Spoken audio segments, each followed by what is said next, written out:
नमस्कार, Amar Ujala the bonus में आपका बहुत बहुत स्वागत है। मैं हूं आपका दोस्त हर्ष शर्मा और आप देखना शुरू कर चुके हैं पर्दे के पीछे। बाजार का दर्द बढ़ता चला जा रहा है। 4 सालों में सबसे खराब हफ्ता ये रहा है। आप सोचिए 20 लाख करोड़ का मार्केट कैप साफ हो गया, लेकिन हर अंधेरे के बाद सवेरा आता है।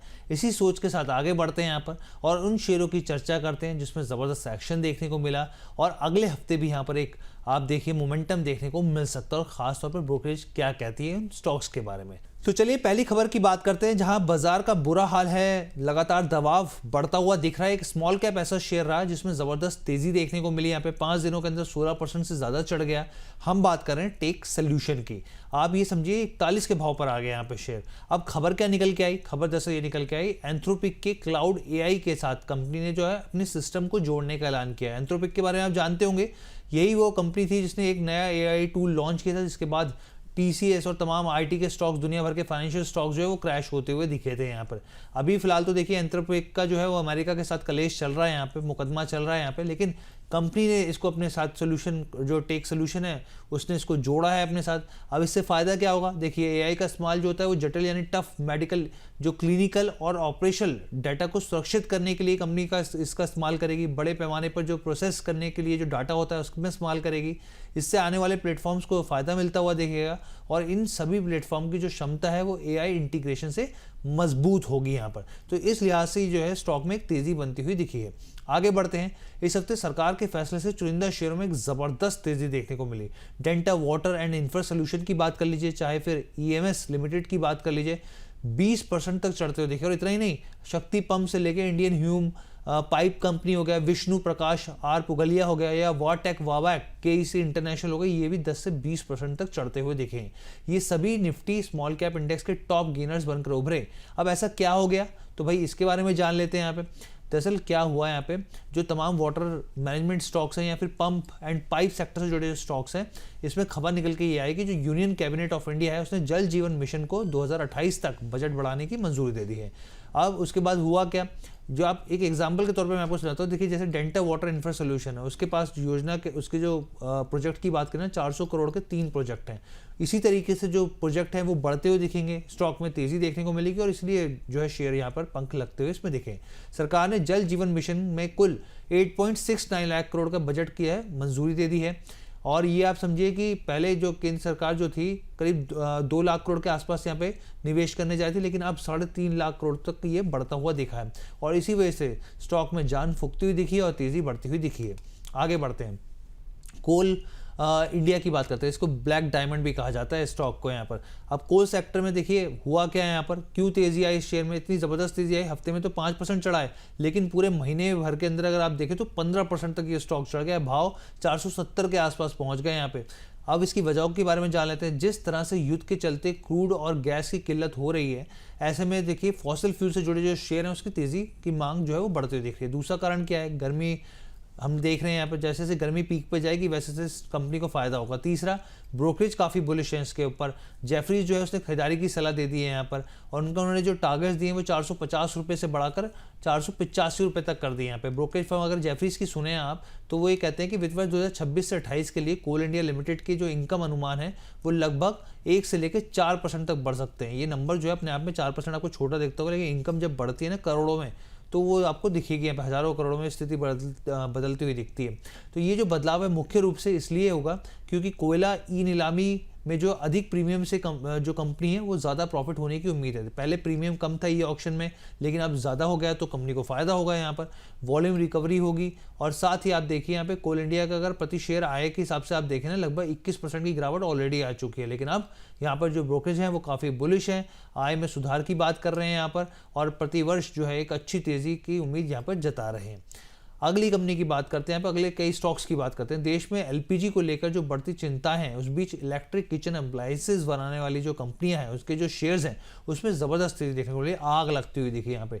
टीटी के प्रेस्टीज की बात करें या फिर जापान इंडस्ट्रीज़ की बात करें, बटरफ्लाई, यहाँ पे गांधी मठी अप्लायंसेज या फिर स्टोव क्राफ्ट की बात करें, ये जो शेयर हैं आप देखिए 20 से लेकर 10% तक चढ़ते हुए दिखे। इन शेयरों में ये तेज़ी ऐसे समय में आई है जब आईआरसीटीसी ने एलपीजी की सप्लाई से जुड़ी चिंताओं को देखते हुए रेलवे स्टेशनों पर बने कैटरिंग यूनिट्स को माइक्रोवेव और इंडक्शन स्टोव में खाना पकाने के तौर पे साफ तौर पे शिफ्ट करने के निर्देश दिए हैं। सिर्फ IRCTC नहीं, बहुत सारी सरकारी कंपनियों ने इसी तरह के फैसले का ऐलान किया है।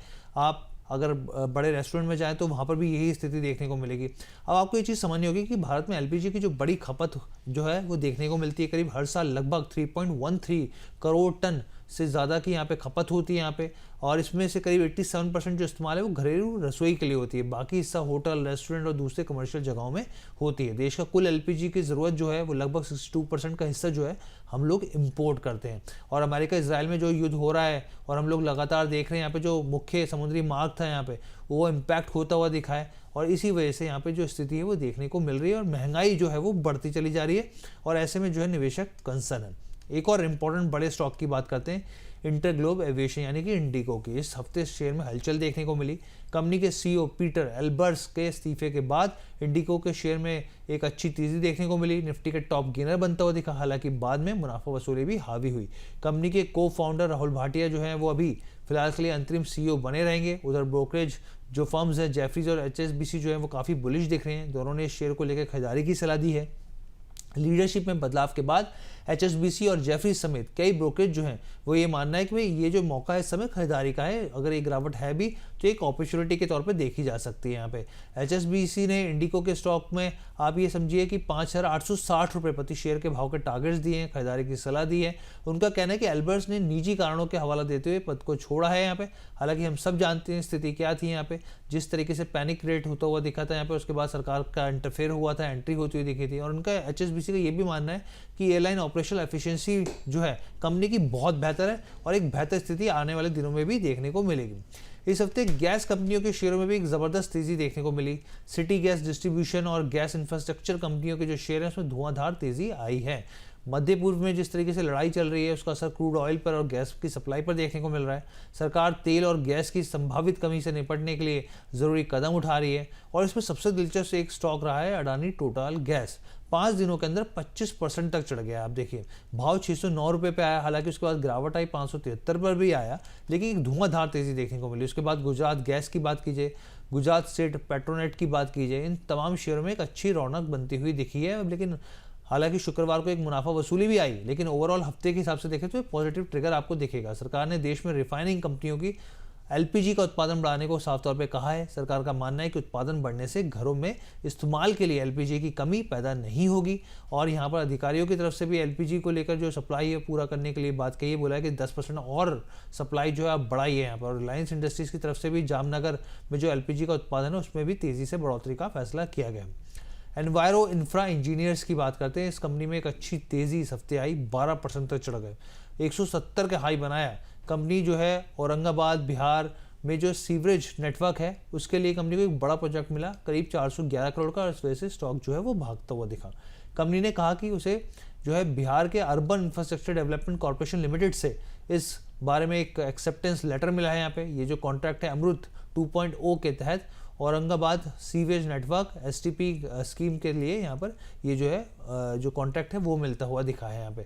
अब इसमें देखिए EPC भी आ जाएगा, जिसमें इंजीनियरिंग कंस्ट्रक्शन होता है, यहाँ पर प्रोक्योरमेंट होता है, और साथ ही यहाँ पे तमाम तरह की जैसे पंपिंग स्टेशन है खासतौर पे उसको बनाया जाएगा। करीब 5,400 मीटर लंबी जो है राइजिंग मैन पाइपलाइन जो है डाली जाएगी, और इसी फैसले की वजह से यहाँ पे कंपनी के शेयरों में यहाँ पर तेज़ी आती हुई दिखी है और एक अच्छी संभावना बनती हुई दिखी है निवेशकों के, जहाँ ऐसे समय में जब बाजार में एक भारी गिरावट देखने को मिल रही हो। एक और बात कर लेते हैं ऐसे शेयरों की, क्योंकि देखिए गर्मी तो बढ़ रही है लेकिन बहुत सारे शेयर जो हैं उसका असर जो है वो देखने को मिल रहा है। कई हिस्सों में गर्मी और हीट वेव की चेतावनी आ गई है, और एयर कंडीशन की मांग जो है वो बढ़ती हुई दिख रही है। यहाँ पे Voltas, blue star, Havells India, LG electronics जैसे शेयर जो है कंज्यूमर ड्यूरेबल जो कंपनियां हैं उन्होंने 5% तक उसमें उछाल देखने को मिला है यहाँ पर। अब हालांकि शुक्रवार को दबाव भी दिखा है यहाँ पे, लेकिन बहुत सारे एनालिस्टों का मानना है कि तापमान में तेज़ बढ़ोतरी के कारण एयर कंडीशन की जो मांग है वो बढ़ती हुई दिखेगी, और इस सेक्टर से कंपनी के शेयरों में यहाँ पे दिलचस्पी बढ़ेगी। इस बीच ब्लू स्टार की तरफ से भी यहाँ पे कुछ कई बातें निकल के आई मैनेजमेंट की तरफ से कि वो नए रूम एयर कंडीशन की नई सीरीज़ लॉन्च कर रहे हैं। कंपनी अपने अपने प्रोडक्ट्स लॉन्च कर रही है ताकि इस मौके को भुनाया जाए। आपको याद था, अगर याद नहीं तो मैं आपको बताता हूँ कि पिछले साल क्या हुआ था कि जल्दी बारिश आ गई थी, और इस वजह से जो तमाम कंपनियाँ हैं, चाहे और भी अंबर एंटरप्राइजेज जैसी कंपनियाँ हैं जो पार्ट्स भी बनाती है, तो उन पर बहुत इंपैक्ट हुआ था, और AC वाली कंपनियों के शेयर भी जो है गिरते हुए दिखे थे। अब एक और बड़ी खबर की बात करते हैं हम। नेशनल स्टॉक एक्सचेंज NSE के IPO को लाने की तैयारियां काफ़ी तेज़ हो गई है। IPO में आप समझिए, अगर एक्सचेंज के हिसाब से समझिए तो 5 लाख करोड़ से ज़्यादा की वैल्यूएशन जो है, वो लक्ष्य जो है वो आंका जा रहा है। कंपनी करीब 4 से 5% हिस्सेदारी जो है बेचने की योजना बना रही है। इस तरह की खबरें मीडिया में है यहाँ पे, और ये जो है पूरे तरीके से OFS हो सकता है। यहाँ पे रिपोर्ट के मुताबिक एक्सचेंज ने अपने मेगा IPO के लिए लगभग 20 से लेकर 21 निवेश बैंकों को शॉर्टलिस्ट किया। यहाँ पे जो इन्वेस्टर बैंकर्स होते हैं उनको शॉर्टलिस्ट किया। यहाँ पे रिपोर्ट में कहा गया है कि शॉर्टलिस्ट की गई संस्थाओं में Kotak Mahindra capital, city, JM financial, JP Morgan, HSBC securities, Morgan Stanley जैसे बड़े बड़े नाम शामिल हैं। इस बड़े इशू के लिए 7 से 9 लॉ फर्मों को भी शॉर्टलिस्ट किया गया और इसकी आधिकारिक घोषणा जल्द होने की उम्मीद है। IPO प्रक्रिया की जो पूरी निगरानी है ना, वो NSE की IPO की जो समिति है उसने रोथस्चाइल्ड को इंडिपेंडेंट एडवाइजर बनाया। अब मैं आप बड़े ध्यान से सुनिएगा, रोथस्चाइल्ड जो फैमिली है वो दुनिया की सबसे प्रसिद्ध और प्रभावशाली बैंकिंग परिवारों में से एक है। इनके परिवार के जो सदस्य हैं वो लंदन, पेरिस, वियना और फ्रैंकफर्ट जैसे बैंकिंग नेटवर्क को चलाते हैं। मतलब आप समझिए कि बड़े बड़े जो दिग्गज संस्थान हैं दुनिया में, इन्हीं की बदौलत जो होते हैं ये फंडिंग करते हैं और उसी के हिसाब से ये चलता हुआ दिखता है यहाँ पर।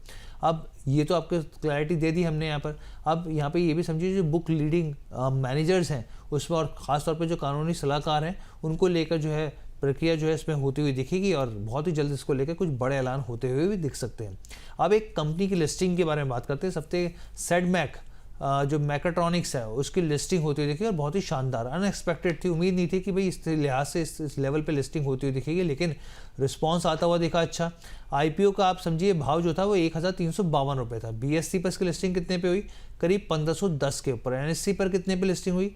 1535 के भाव के ऊपर, यानी कि 13 से लेकर 15% की जो है वो लिस्टिंग होती हुई दिखी। उसके बाद भी स्टॉक थमे नहीं, आगे बढ़ते हुए दिखे यहाँ पर, जिससे एक निवेशकों को फायदा होता हुआ दिखा है। अब आगे क्या करना है, तो देखिए मार्केट एक्सपर्ट VLM माला का कहना है कि अगर आप चाहें तो प्रॉफिट बुक कर सकते हैं यहाँ पे, 6 महीने के बाद निवेश यहाँ पे कर सकते हैं। अभी फिलहाल के लिए आपको इंतजार करना चाहिए यहाँ पे। अगर आप सेटबैक के बारे में जानना चाहते तो मैं आपको बता दूं कि 2007 में कंपनी स्टैब्लिश हुई थी। यहाँ पर बेसिकली क्या करती है, कंट्रोल इलेक्ट्रॉनिक्स फील्ड्स में इसमें इसकी महारत है। इसमें पुणे में कंपनी के power train controllers, motor control products, integrated starter generator solutions जो है ये प्रोवाइड करती है यहाँ पे। और एक बहुत ही मजबूत जो है कंपनी जो है फंडामेंटली यहाँ पे देखी जाती है यहाँ पे। और तेल से चलने वाले जो 2 पहिया वाहन या फिर 2 व्हीलर या 3 व्हीलर जैसी गाड़ियाँ, उनके सेंसरलेस जो यहाँ पे commutation based integrated starter generator होते हैं, उसको बनाने वाली भारत की एक लौती कंपनी है यहाँ पर। आगे बढ़ते हैं यहाँ पे। घरेलू स्टॉक मार्केट में बिकवाली के माहौल में पावर स्टॉक्स में ज़बरदस्त पावर आती हुई दिखी। सबसे ज़्यादा जोरदार तेज़ी NTPC ग्रीन एनर्जी में आई। 5 दिनों के अंदर स्टॉक जो है 12 से 14% तक चढ़ता हुआ दिखा। निफ्टी 500 का टॉप गेनर बन के उभरा है। और सिर्फ यही नहीं, JSW एनर्जी के शेयर 7% चढ़े, अडानी पावर के, इसके अलावा भेल के, टोरेंट पावर के 4 से 6% तक चढ़ते हुए दिखे। तेज़ी क्यों आई? देखिए, मैं बार बार इस शो में कई स्टॉक्स के बारे में बताया, अभी बता रहा हूँ कि एक तो गर्मियों जो है वो बढ़ती हुई दिख रही है, बिजली की मांग बढ़ती हुई दिख रही है। दूसरी बड़ी चीज़ जो समझने वाली है, जो युद्ध चल रहा है यहाँ पर, और युद्ध से जो गैस की कमी होती हुई दिख रही है, तो ऐसे में यहाँ पे इलेक्ट्रिक कुकवेयर से लेके बैटरी इंफ्रास्ट्रक्चर से जुड़े जो स्टॉक है, जो सोलर से जुड़े स्टॉक्स है, पावर से जुड़े जो स्टॉक्स हैं, उनको यहाँ पे फ़ायदा होता हुआ दिख रहा है। Global brokerage firm Morgan Stanley का साफ तौर पे कहना है कि बिजली की बढ़ती मांग से थर्मल कोल पावर का जो उत्पादन है वो बढ़ेगा यहाँ पे। उनको उम्मीद है कि यहाँ पर अर्निंग्स जो है वो बेहतर होगी। अडानी पावर से लेकर JSW एनर्जी को लेकर, टाटा पावर को लेकर यहाँ पर उन्होंने कहा है कि आने वाले दिनों में फ़ायदा मिल सकता है। और NTPC भी जो है उनकी रेटिंग में ऊपर स्थान पर है। बड़े दिनों बाद सुजलॉन एनर्जी के शेयरों में तेजी देखने को मिली। अगर आप इसको हफ्ते भर के चार्ट के हिसाब से देख रहे हैं तो 8% चढ़ गया है ये स्टॉक। हालांकि इसी हफ्ते इसने अपने 52 वीक लो भी बनाया, 38 के भाव पर भी आया है। वहीं आप समझिए, अब कुछ फंडामेंटल्स में आपके लिए निकाल के लेके आया हूँ भाई, ये स्टॉक चढ़ता क्यों नहीं है, बढ़ता क्यों नहीं है यहाँ पर, और फिर आगे क्या है कि क्या इसमें एक बहुत अच्छी तेज़ी देखने को मिल सकती है आने वाले सालों में, उसके ऊपर भी बात कर लेंगे। अब देखिए, इसका बिजनेस जो है वो काफ़ी अच्छा चल रहा है, यहाँ पे कोई दिक्कत वाली बात नहीं है, लेकिन यहाँ पे स्टॉक में गिरावट आ रही है। भाई इसके पीछे की वजह क्या है, इसके बारे में जानते हैं, समझते हैं। देखिए, दिसंबर 2025 की तिमाही में सुजलॉन एनर्जी ने शानदार ग्रोथ दिखाई थी। अगर आप इसके रिन्यूएबल एनर्जी सोल्यूशन के हिसाब से अगर आप देखें ना, तो कंपनी का जो प्रॉफिट है वो भी ठीक ठाक रहा था। यहाँ पर रेवेन्यू के हिसाब से देखें तो उसमें भी एक शानदार ग्रोथ आई थी, 42% के आसपास बढ़ती हुई दिखी थी यहाँ पर। कोर, विंड और सोलर बिजनेस भी जो है वो एक अच्छी डिमांड एग्जीक्यूशन के हिसाब से देखने को मिला था। अब बिजनेस अच्छा चल रहा है तो रिटर्न ऑन इक्विटी करीब 40 से 42% पर है। अर्निंग पर शेयर की बात करें तो यहाँ पर 2.36 रुपीज़ के आसपास पे देख रहे हैं। अगर पी देखें तो 16 से 17 के आसपास है, मतलब ठीक ठाक वैल्यूएशन है। लेकिन पीवी रेशियो देखें ना आप तो 7 से 9 के बीच में, मतलब ये कि स्टॉक की कीमत कंपनी की असली वैल्यू से 7 से 9 गुना ज़्यादा है। क्योंकि पहले ग्रीन एनर्जी को बहुत उठाया गया, अब निवेशक है ना रिटेल घुस जाते हैं एकदम से तेज़ी से, भाई स्टॉक इस तरह की चीज़ें, अब वो एंट्री कर ली, खरीदा भर भर के। यहाँ पर स्टॉक की कीमत जो है वो अच्छे नंबरों के साथ अब मेल नहीं खाती, जिस हिसाब से वो हो गया भाव पहुंच गया वहाँ से वो मैच नहीं कर रहा है यहाँ पे, और इसी वजह से यहाँ पे स्थिति देखने को मिल रही है। कल शेयर में कमजोरी आ रही है, ऊपर से जियोपॉलिटिकल टेंशन ने और मूड खराब कर दिया है। अब वीएलए अम्बाला जी क्या कहती हैं यहाँ पे, आप वो समझिए, उनका कहना है कि स्टॉक को अगर आप 2 साल के नज़रिए से रख रहे हैं ना तो ये 60 से 100 रुपये में भी जा सकता है। इस हिसाब से स्टॉक जो है वो काफ़ी अच्छा दिख रहा है उनको, और 3 साल में अगर आप रखेंगे तो और भी कई बड़े नंबर्स देखने को मिल सकते हैं। वोडाफोन आइडिया के शेयरों की बात करते हैं। इस हफ्ते 8% जो है वो स्टॉक नीचे चला गया, 9.5 रुपये के भाव पर आ गया। एक वक्त था जब ये शेयर 119 रुपये के भाव पर था। जो आजकल की जो जनरेशन है, बहुत सारे जो नहीं जानते इस चीज़ को, मैं आपको बताऊं कि 119 के भाव पर भी था ये शेयर। पिछले कई सालों से ये तो 10-15 के भाव पर अटका पड़ा है। अब खबर क्या है इसमें, खबर ये है कंपनी ने अगले हफ्ते जो है जो संस्थागत निवेशकों से मुलाकात करने की योजना बनाई है, और इसके लिए कंपनी जो है विदेश जा रही है, नई फंडिंग जुटाने की कोशिश कर रही है। यहाँ पर टेलीकॉम कंपनी ने शेयर बाजार को जानकारी दी है कि 16 मार्च से वो सिंगापुर और 17 मार्च को हांगकांग में जो संस्थागत निवेशक हैं उनसे मुलाकात करेगी। यानी कि अगले हफ्ते शेयर में आपको एक्शन देखने को मिल सकता है। कंपनी ने इन एक और पूरे तरीके से ग्रुप में जो है बैठकों को ऐलान किया है, लेकिन पूरी तरीके से स्पष्टीकरण इसको लेकर नहीं है। वो अगले हफ्ते और क्लैरिटी आती हुई दिखेगी और नई संभावनाएं नए फंड को लेकर और जुड़ती हुई दिखेगी, क्योंकि पैसे की तो ज़रूरत है ही साफ तौर पे। अब आप देखिए कि पहले जनवरी में कंपनी ने करीब VI 2.0 वोडाफोन आइडिया 2.0 की रणनीति की थी। यहाँ पर उसमें 45,000 करोड़ रुपए के कैपिटल एक्सपेंडिचर के बारे में बताया था। कंपनी का लक्ष्य अगले 3 सालों में double digit revenue growth, operation profit में 3 गुना वृद्धि और लगातार ग्राहकों की संख्या पर बढ़ोतरी की बात की जा रही है। अब एक और बड़ी खबर की बात करते हैं यहाँ पे ईडी को लेकर। यहाँ पर रिलायंस होम फाइनेंस लिमिटेड और रिलायंस कमर्शियल फाइनेंस लिमिटेड से जुड़े बैंक जो है धोखाधड़ी मामले में एक बड़ी कार्रवाई करते हुए दिखे हैं, और करीब 581 करोड़ रुपए की यहाँ पर जो है अचल संपत्ति, जिसको इमूवेबल प्रॉपर्टी बोलते हैं, उसको अटैच किया है। ईडी के मुताबिक ये संपत्तियां देश के कई राज्यों में स्थित हैं, जिसमें गोवा, केरल, कर्नाटक, पंजाब, तमिलनाडु, दिल्ली, पश्चिम बंगाल, आंध्र प्रदेश जैसे बड़े बड़े शहर राज्य जो है वो शामिल हैं।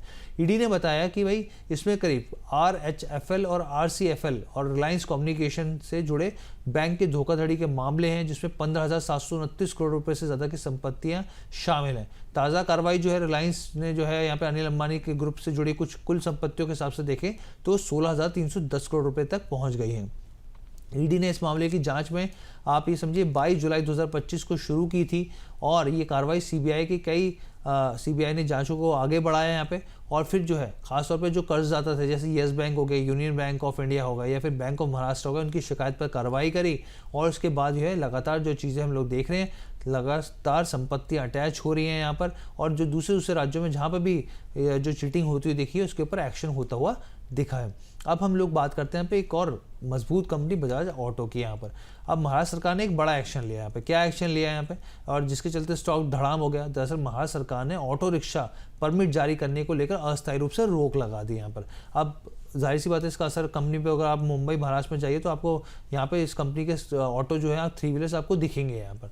अब ब्रोकेज फर्म जो है UBS के मुताबिक बजाज ऑटो के लिए तगड़ा ये झटका है यहाँ पर। इस ऐलान की जो आंच है वो बजाज ऑटो के शेयर में काफ़ी ज़्यादा आई। आप ये समझिए UBS जो है यहाँ पर जो है एक बड़े टारगेट्स यहाँ पर देता हुआ दिख रहा है यहाँ पर, और उनका साफ तौर पे कहना है कि जो स्टॉक है वो आगे बढ़ सकता है। यहाँ पे एनालिस्टों की सलाह है कि 27 में जो है 46 में से 27 ने यहाँ पे खरीदारी की राय दी है यहाँ पे। अब हम लोग आगे बढ़ते हैं। बाजार की गिरावट के बीच में एक IT शेयर है जो हैप्पीएस्ट माइंड ट्री टेक्नोलॉजीज है, उसमें एक ज़बरदस्त तेजी आई। 5 दिन के अंदर 20% तक शेयर चढ़ गया।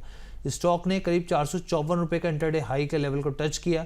आखिर इस रैली का कारण क्या है मैं आपको बता देता हूँ। हैप्पीएस्ट माइंड्स जो टेक्नोलॉजीज है उसने जरा वित्त वर्ष 2027 में ज़्यादा बढ़ोतरी की उम्मीद, मतलब ज़्यादा कमाई की उम्मीद की एक स्थिति बताई है। ग्रोथ का एक पूर्व जो अनुमान होता है वो दर्शाया है, और वो 10% से बढ़ाकर 12.5% तक कर दिया। यानी कि आप ये समझिए कि अर्निंग की ज़्यादा उम्मीद जताई जा रही है। ज़्यादा ग्रोथ होगी तो कंपनी को बेहतर होगा, और बेहतर होगी तो फिर निवेशकों के लिए बेहतर होगा यहाँ पर। और इसके पीछे कंपनी ने जो लॉजिक दी है, एआई फर्स्ट स्ट्रैटेजी पे कंपनी काम कर रही है यहाँ पर, जिससे जो बिजनेस है वो और बढ़ता हुआ दिखेगा। और यहाँ पर कंपनी का मानना है 2028 तक जो है वो इस पूरे एआई को लेकर आधार तैयार कर लेगी, जिससे फ़ायदा मिलता हुआ दिखेगा। तो ये सारी खबरें थी, हमने पूरी कोशिश करी आपको 360 डिग्री व्यू जो है वो देने की। उम्मीद करते हैं शो पसंद आएगा। फिलहाल के लिए मुझे याद दीजिए, धन्यवाद, हैप्पी वीकेंड।